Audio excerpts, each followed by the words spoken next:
오늘도 하나님의 은혜와 사랑과 하나님의 전능하신 역사하심이 든든한 교회와 이 말씀을 듣는 모든 분들, 몸이 불편해서 나오지 못하고 유튜브로 듣는 우리 사랑하는 성도들, 방송을 통해서 말씀을 사모하고 듣는 모든 분들에게 하나님의 축복이 넘치기를 축복합니다.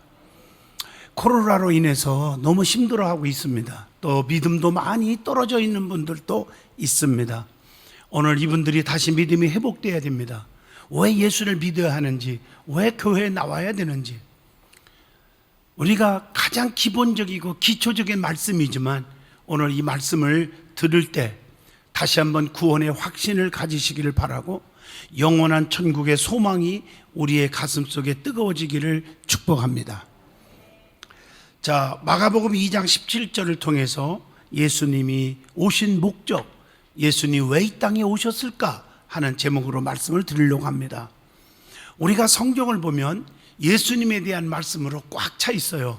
성부, 성자, 성령 한 하나님이시죠. 하나님의 놀라운 역사, 그 역사가 이 모든 초점은 예수님께로 향하고 있습니다.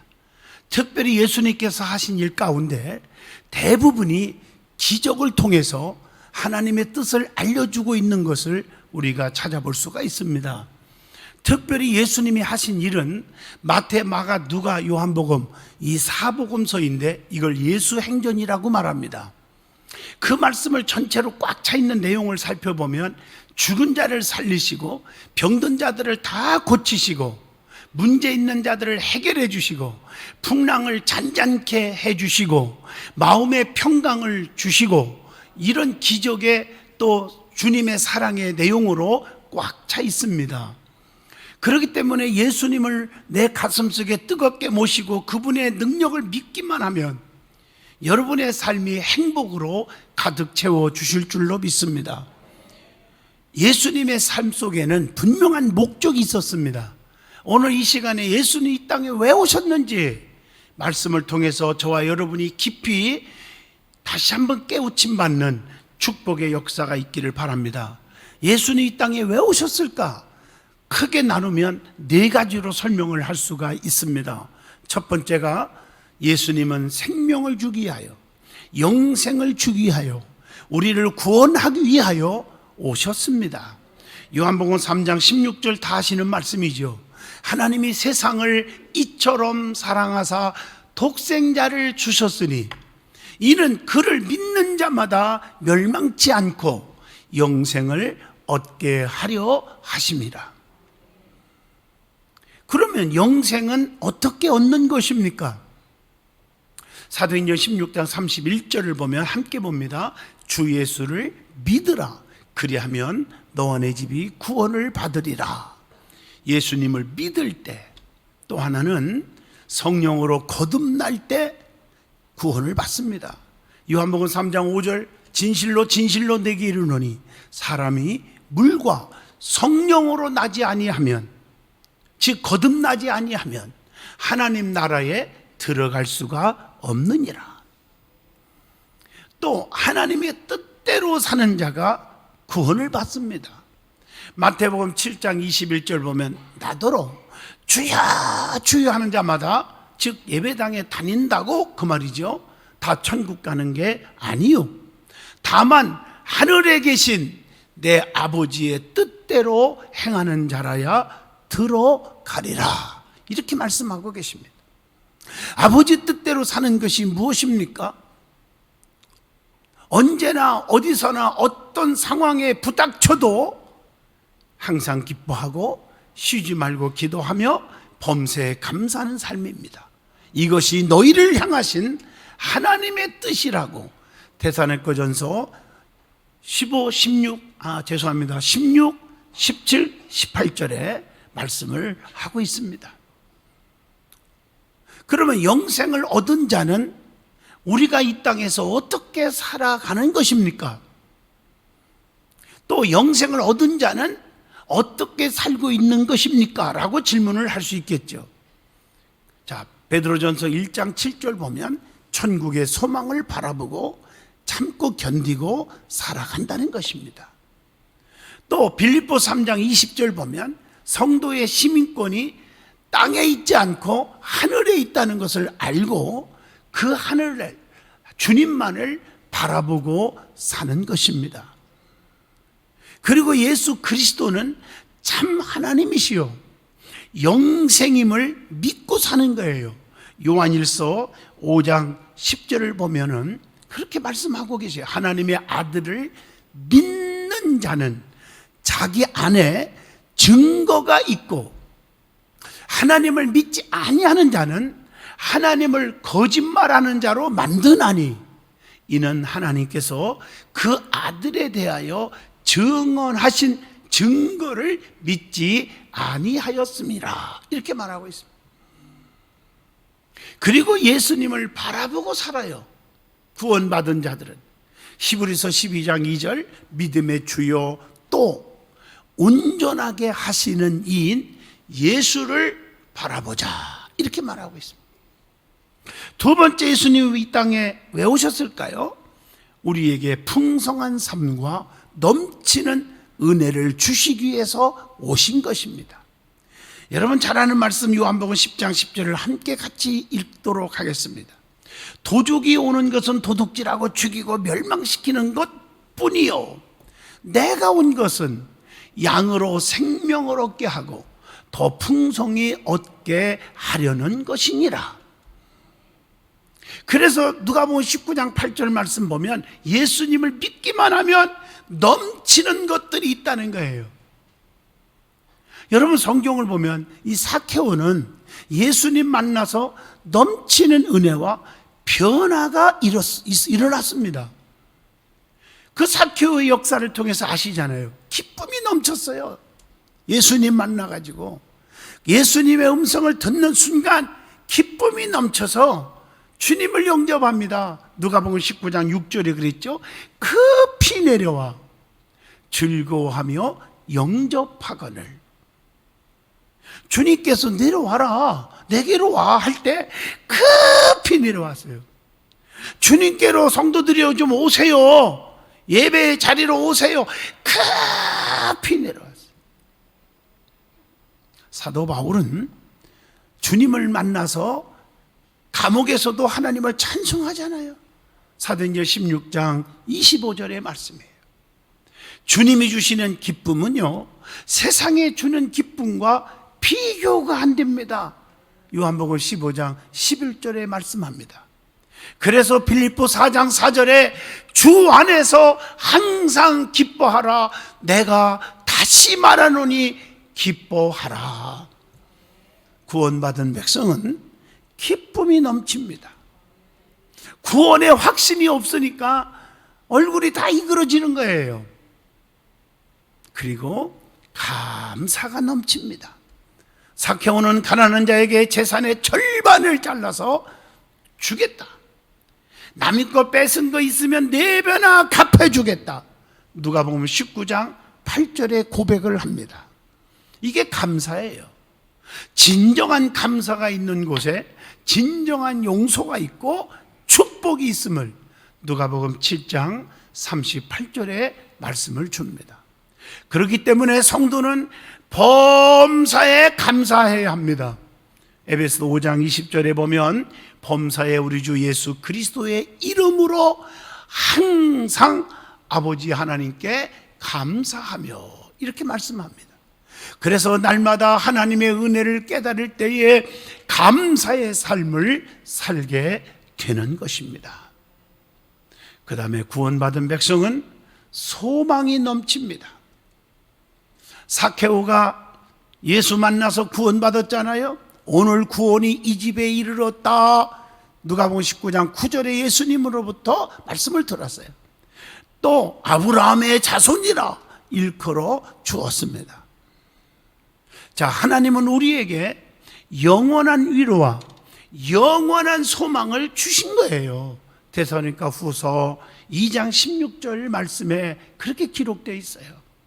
우리 안에 선한 일을 시작하신 이가 주님의 날까지 이루신다고 빌립보 1장 6절에 우리는 확신하노라, 이렇게 말하고 있습니다. 뿐만 아니라 구원받은 백성은 사랑이 넘칩니다. 누가복음 7장 38절입니다. 너무 사랑이 넘쳐서 주님을 사랑할 수밖에 없어요. 요한복음 6장 68절 보면 긍지가 넘칩니다. 너무 긍지가 생겨요. 용기가 생겨요. 사도행전 2장 46절 열심히 넘칩니다. 성령 충만하고 은혜 받고, 그러니까 어떻게 됐어요? 마음을 같이하여 성전에 모이기를 힘쓰고 집에서 떡을 떼며 기쁨과 순전한 마음으로 음식을 먹었다고 성경은 말하면서, 누가복음 24장 53절에 보면 늘 성전에서 하나님을 찬송하니라. 찬송이 넘쳤어요. 여러분, 일주일 내내 주일 예배 드리고 찬송을 한 번도 안 부르는 분들이 있어요. 찬양대원들, 찬양 인도하는 분들 찬송을 부르고 집에서 또 연습하고, 너무 축복이에요 그게. 근데 평생 찬송을 안 불러. 찬송을, 기도는 조금 해요. 근데 찬송이 없어요. 여러분, 찬송은요 내 기쁨의 표현이고 하나님께 감사의 고백이고 또 기도가 되는 것이고, 하나님의 은혜에 너무 감격을 표현하는 게 찬송입니다. 또 은혜 받고 구원받은 자들은 칭찬이 넘쳐요. 사도행전 2장 47절 오순절날 성령 받고 나니까 온 백성에게 뭘 받았어요? 친송을 받으니 주께서 구원받는 사람을 날마다 더하게 하시니라. 오늘 많은 사람들로부터 친송을 받는 성도가 될 줄로 믿습니다. 그것뿐입니까? 성령 충만하고 구원받은 사람에게는 능력이 넘칩니다. 사도행전 3장 7절 오른손을 잡아 일으키니 발과 발목이 곧 쉼을 얻었다고 성경은 말합니다. 뿐만 아니라 삶 속에 늘 용기가 넘칩니다. 사도행전 4장 19절 베드로와 요한이 대답하여 이르되 하나님 앞에서 너의 말을 듣는 것이 하나님의 말씀을 듣는 것보다 옳은가 판단해라. 이렇게 담대하게 외치는 거예요. 그리고 예수님은 넘치는 축복으로 많은 기적을 베풀었는데 특별히 오병이어의 기적을 베풀었어요. 요한복음 6장 8절에서 9절의 말씀입니다. 넘치는 은혜로 오병이어를 가지고, 즉 물고기 2마리와 보르떡 5덩어리를 가지고 축사하시고 떼어줘라 하고 떼어줬더니 5,000명 이상을 배부르게 먹게 하시고 12광주리를 남게 하셨다. 지금 여러분, 지금 너무너무 경제적으로 힘들다고 그러는데 성경에도 많이 나와요, 그런 말씀들이. 흉년이 들어서 열왕기상 17장에 보면 흉년 들어 여기저기서 굶어 죽어가는 거예요. 사르밧의 한 과부 집에도 흉년이 들어 먹을 것이 다 떨어져서 떡 한쪽 반쪽 자기 반쪽 해서 만들어서 자기 반쪽 먹고 자식 반쪽 먹이고 우리 죽자, 이런 기가 막힌 상황에, 자, 하나님께서 그의 가정에 축복을 주는데 떡가루 그릇에 떡가루가 기름통에 기름이 마르지 않게 하셨어요. 지금 수많은 사람들이 배고파서 허덕이고 괴로워하는데 우리 주님께서 오병이어의 기적을 베푸셨어요. 다 먹이고도 12광주리가 남게 하셨어요. 여러분, 지금 어떤 분들은 지금 경제가 바닥이라고 그래요. 우리 사업청에요, 이제는 끝났어요 뭐 이런 분들이 막 여기저기서 호소를 하는데, 여러분 성경을 믿으십시오. 주님이 개입하시면 반드시 오병이어의 기적이 일어날 줄로 믿습니다. 그러면 오병이어의 기적의 특징이 뭡니까? 여기서 우리에게 주는 교훈이 무엇입니까? 하는 질문입니다. 자, 요한복음 6장 14절 보면 예수님이 그리스도이심을 증거하는 이적입니다, 이게. 또 고린도전서 1장 27절 말씀처럼 우리 하나님은 세상에 미련한 것을 택하여 지혜 있는 자들을 부끄럽게 하시잖아요. 예수님의 사랑을 증거하는 기적입니다. 그리고 예수님은 작은 것으로부터도 큰 일을 이루는 능력자임을 보여주고 있는 기적입니다. 그리고 예수님이 자신이 내게로 오라, 내게 오는 자는 결코 줄이거나 목마르지 아니할 터이다, 이렇게 말씀했잖아요. 그러면서 예수님은 자신이 생명의 떡이심을 보여줬잖아요. 오늘 본문 요한복음 10장 10절에 본문 가운데서 추가로 읽어준 말씀이지만, 내가 온 것은 양으로 생명을 얻게 하고 더 풍성히 얻게 하려는 것이다, 이렇게 말했잖아요. 주 안에서는 성도가 어떤 일도 능히 이룰 수 있음을 증거하는 기적인 거예요. 빌립보 4장 13절을 믿으십시오. 내게 능력 주시는 자 안에서 내가 모든 것을 할 수 있느니라. 저는 믿습니다. 하나님의 넘치는 은혜는 어떻게 얻어지는 것입니까? 한번 여러분 보세요. 오병이어의 기적을 통해서 찾아보자는 거예요. 한 아이의 헌신을 통해서 넘치는 은혜가 있었음을 요한복음 6장 9절을 통해서 알잖아요. 자기도 배고파요. 근데 예수님 말씀을 듣고 은혜를 받았다 보니까 어머니가 준 그거 한 조각 자기 입으로 들어가고 싶지만 그걸 드림으로, 헌신함으로 오병이어의 기적이 시작이 되는 것입니다. 떡을 가지시고 주님이 그 다음에 축사하셨어요. 요한복음 6장 11절. 주님의 능력의 기도로 오병이어의 기적이 일어나는 것입니다. 또 떼어주라 했을 때 누가복음 9장 16절에 제자들이 예수님 정말 좀 맛이 가셨나요? 이게 숫자가 몇인데 이거 한 주먹 가지고 떼어주라고 하십니까? 라고 했다면 역사가 안 일어났을까요? 믿고 순종함으로 기적이 일어난 것입니다. 그것뿐입니까? 질서를 지켰어요. 교회도요, 국가도 질서가 중요합니다. 민중들은 50명씩 100명씩 질서를 지켰어요. 마가복음 6장 39절로 40절까지 말씀입니다. 자, 그러면 예수님이 오신 목적 세 번째가 뭘까? 예수님은 검을 주러 오셨다고 했어요. 마태복음 10장 34절 말씀을 봅니다. 같이 봅니다. 내가 세상에 화평을 주러 온 줄로 생각하지 말라. 화평이 아니요 검을 주러 왔노라, 이렇게 말씀했어요. 예수님이 오신 목적은 화평이 아니고 검을 주러 왔대요. 예수님의 이 선언은 마귀와 사탄과 귀신과 싸워서 이기는 선전포고의 하나고 정의의 선언입니다. 어떤 선전포고라고 말할 수 있겠습니까? 정의와 불의에 대한 선전포고, 어두움과 빛에 대한 선전포고, 진리와 거짓에 대한 선전포고인 것입니다. 그리고 뿐만 아니라 개인의 심령 속에 검을 주신다는 거예요. 이것은 깊이 생각을 해야 돼요. 선한 생각과 악한 생각이 대결하는 거예요. 로마서 7장 23절. 우리의 심령 속에서 악과 선이 계속 싸우는 거예요. 불의와 진리가 계속 싸우는 거예요. 요한복음 20장 25절, 신앙심과 불신앙이 계속 싸우는 거예요. 생명의 길과 세속적인 질에서 갈등이 막 생기는 거예요. 마태복음 19장 21절로 22절에 잘 보여주고 있죠. 예수님께서 이르시되 네가 온전하고자 할진대 가서 네 소유를 팔아서 가난한 자들에게 주라. 그리하면 하늘에서 보화가 네게 있으리라. 그리고 와서 나를 따르라 하시니, 누구에게 한 얘기인 줄 아시죠? 그 청년이 재물이 너무 많으므로 이 말씀을 듣고 순종한 게 아니잖아요. 근심하면서 떠나갔습니다. 여러분, 그걸 아셔야 돼요. 그 다음에 성령의 검으로 우리는 선택을 잘하라는 것입니다.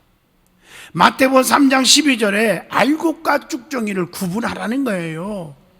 거기 잘 읽어보세요. 마태복음 3장 12절에 주님은 알곡은 곡간에, 쭉정이는 꺼지지 않는 불에 태우신다고 말하고 있습니다. 그래서 마태복음 3장 10절을 기억해야 합니다. 도끼가 나무 뿌리에 놓였으니 열매 맺지 않는 나무는 찍어서 불에 던져지리라. 이렇게 말씀하고 계십니다. 우리 주님은 심판주로 분명히 다시 오십니다. 계시록 2장 27절의 말씀이죠. 뿐만 아니라 마태복음 13장 이 30절에 보면 곡식과 가라지를 구분해야 한다는 거예요. 여러분, 이 말씀을 가슴에 새기셔야 됩니다. 밭에 알곡만 있는 게 아니에요. 가라지가 함께 자라고 있었다는 거예요. 마태복음 13장 26절에 보니까 교회 안에도 알곡만 있는 게 아니라 가라지도 있을 수 있다는 얘기예요. 어떤 데는 막 이단들이 와가지고 교회를 뒤집어놔. 말재주가 얼마나 좋은지 중직들도 그 사람 말을 따라요. 교회가 나쁘다, 목사가 나쁘다, 아무개 장로가 나쁘다, 다 넘어가 버려요. 이 가라지가 그렇게 만든단 말이에요. 정신 바짝 차려야 돼요. 또 불평이 막 하늘을 찔러요. 그래서 성도들을 다 쫓아버려요. 그런데요, 이런 말씀이 있어요. 주인이 이르되 가만둬라. 마태복음 13장 28절 29절. 가라지를 뽑다가 곡식까지 뽑을까 염려하노라. 이렇게 말하고 있어요. 잘못한 것 뻔히 알면서도 책망을 못하는 이유는 알곡 다칠까봐, 상처받고 시험 들까봐. 그런데 추수 때에는 마태복음 13장 30절 보세요.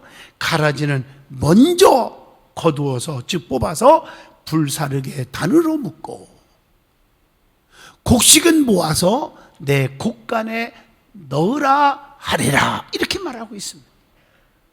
해석 안 해도 아시겠죠? 곡식은 주인의 곡간에 넣을 것이라고 그렇게 말씀하고 있는 거예요. 말세에는 마귀의 역사와 성령의 역사가 항상 함께 합니다.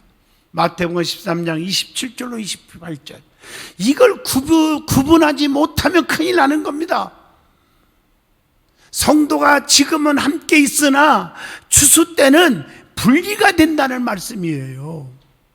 그래서 마태복음 25장 32절에 모든 민족을 그 앞에 모으고 각각 구분하기를 목자가 양과 염소를 구분한 것 같이 한다. 이렇게 말하고 있어요.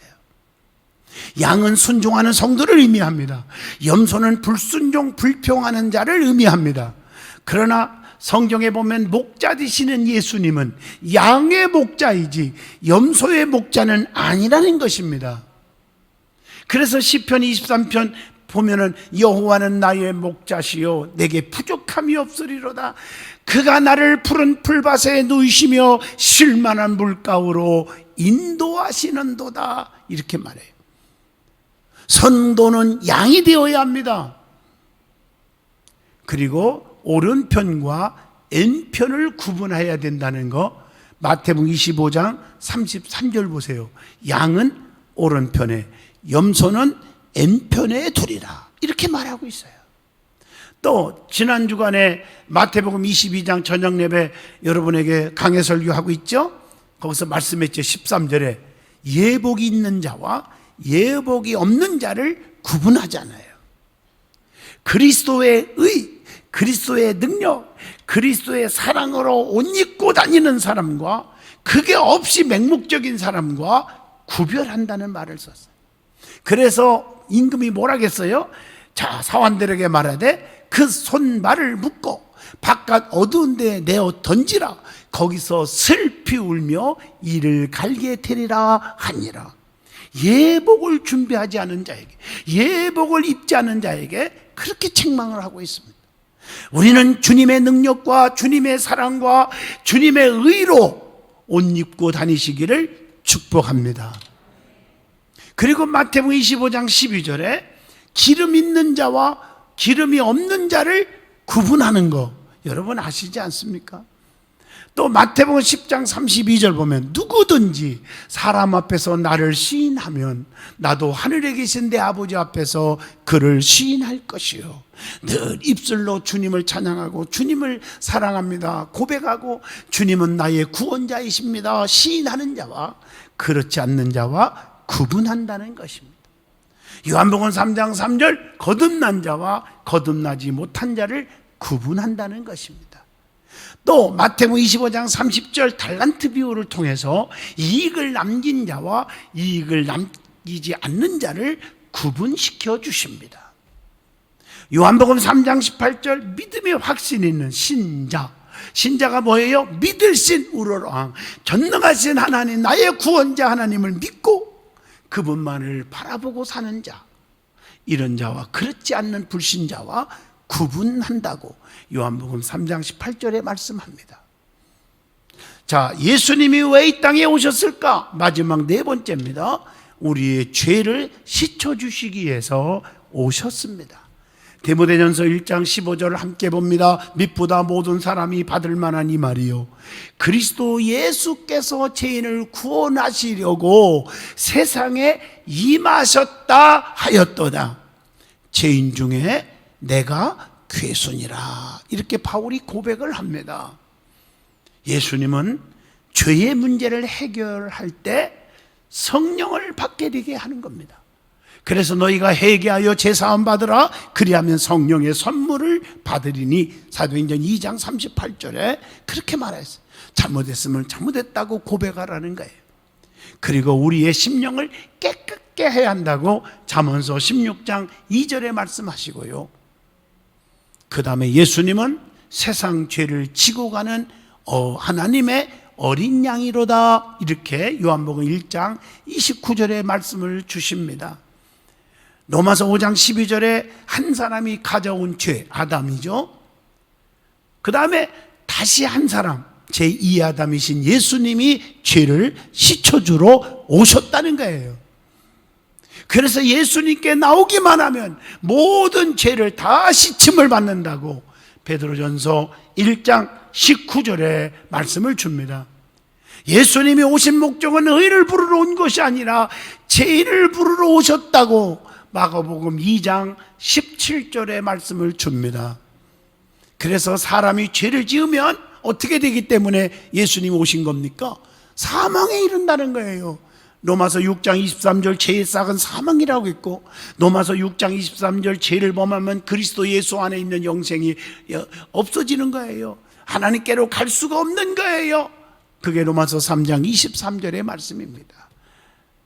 그리고 인간은 누구나 다 죄인이에요. 죄 없는 자가 없어요. 로마서 3장 10절입니다. 예수님께서 모든 사람의 이런 죄를, 멸망받을 수밖에 없는 죄를 대신 지시고 십자가에 죽으셨기에 요한복음 5장 24절 사망에서 생명으로 옮겨지게 하신 줄로 믿습니다. 그래서 예수님께로 나오기만 하면 구원받고 기쁨이 넘치고 이 땅 위에서, 바닥에서 정말 풍성한 축복으로 역사가 일어날 줄로 믿습니다. 결론적으로 말하면 예수님이 오신 목적, 제가 여러분에게 네 가지를 말했어요. 영생, 풍성한 삶, 검, 죄를 씻기 위하여 오셨다고 했습니다. 누구든지 예수님을 바라보고 그분만 믿기만 하면 구원 얻고 기적과 축복이 평생에 있어질 것이고 은혜 속에 있고 항상 우리는 이기는 축복이 임할 줄로 믿습니다. 기도합니다. 우리 예수님이 얼마나 감사한지, 오신 것이 감사한지, 그분만을 믿고 의지하고 그분을 바라보고 그분께로 나오는, 그리고 믿음이 회복되는 성도들이 되게 하여 주옵소서. 예수님 이름으로 기도하옵나이다. 아멘.